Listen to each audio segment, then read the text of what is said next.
Hello दोस्तों, आज हमारे पास एक ओप्पो का मोबाइल आया हुआ है जो कि आप देख सकते हैं कि ये ओप्पो रियलमी का हमारा C1 मॉडल है, जिसमें कि जब फ़ोन को ऑन करते हैं तो ओनली वाइब्रेट होती है और मतलब बार बार से वाइब्रेट होती है।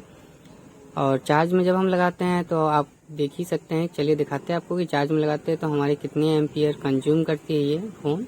इसको भी हम इसमें देखेंगे। अभी देख सकते हैं कि 0.2 एम्पियर ले रही है और मोबाइल वाइब्रेट भी हो रहा है। और डिस्प्ले पे ना हमारे ग्राफिक मिल पा रही है ना ही लाइट मिल पा रही है। तो हम इसमें डिस्प्ले भी चेंज करके देख चुके हैं और इसके बाद हमने इसमें सॉफ्टवेयर भी किया है, रीप्रोग्राम भी किया है कि हमारा जो हेल्थ इशू के कारण भी हो सकता है ऐसा इशू। तो ऐसा कुछ भी नहीं है, फ़ोन हमारा कम्प्लीटली MMC ओके है। अब हम देखेंगे कि हमारा क्या डिस्प्ले लाइन में जो प्रॉब्लम है कि यह हो सकता है कि हमारे जो ग्राफिक लाइन है उसमें कहीं शॉर्ट हो, जिसके कारण से डिस्प्ले पे ना ग्राफिक ना लाइट और ओनली वाइब्रेट हो रही है।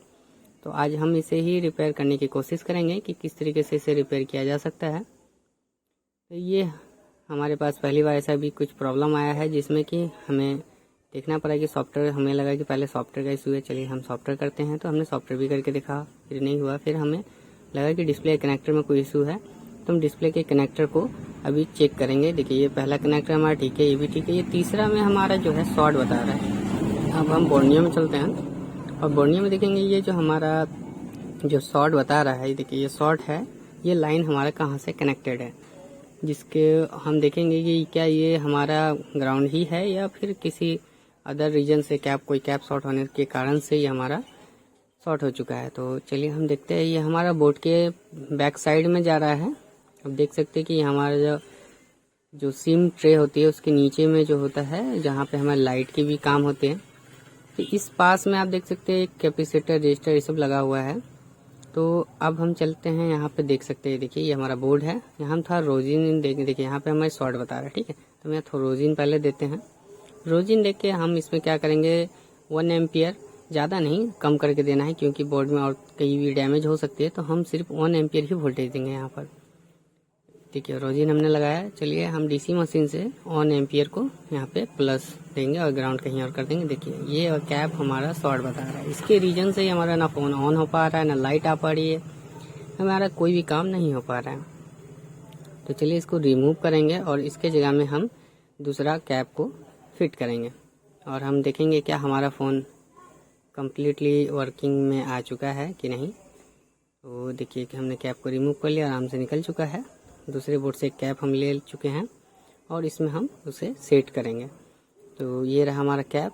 इसको हम हॉट गन के मदद से, आयरन के मदद से, जैसे आपको ठीक लगे उस तरीके से इसे आप सेट कर सकते हैं। तो हम इसे देखिए हॉट गन की मदद से बैठाए हैं, फिर एक बार आयरन की मदद से भी अच्छे से सेट कर देंगे कि हमारा जो कैप है वो अच्छे से सेट हो जाए, कहीं पे कोई शॉर्टिंग का इशू ना आए बाद में।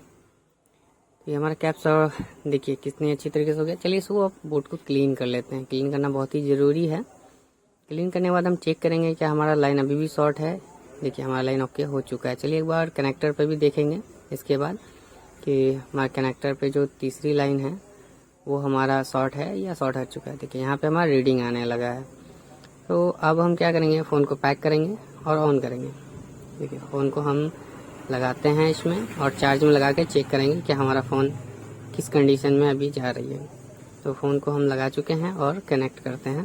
देखते हैं कि कई कि हमने फ्लैशिंग भी कर चुके हैं, फ़ोन को कम्प्लीटली रीप्रोग्राम कर चुके हैं बूट रिपेयर के लेकर। तो हमारा ये डायरेक्ट हमारा देखिए चार्जिंग का लोगो आ गया। फ़ोन चार्ज भी नहीं है। उसके बाद हम देखेंगे हमारा फ़ोन, देखिए वेब डाटा में चला गया क्योंकि फ्लैशिंग किया हुआ है कम्प्लीटली फ़ोन। हमारा फ़ोन ओके हो चुका है। चलिए फ़ोन को ऑन होने देते हैं और देखते हैं। आप सभी का धन्यवाद वीडियो देखने के लिए।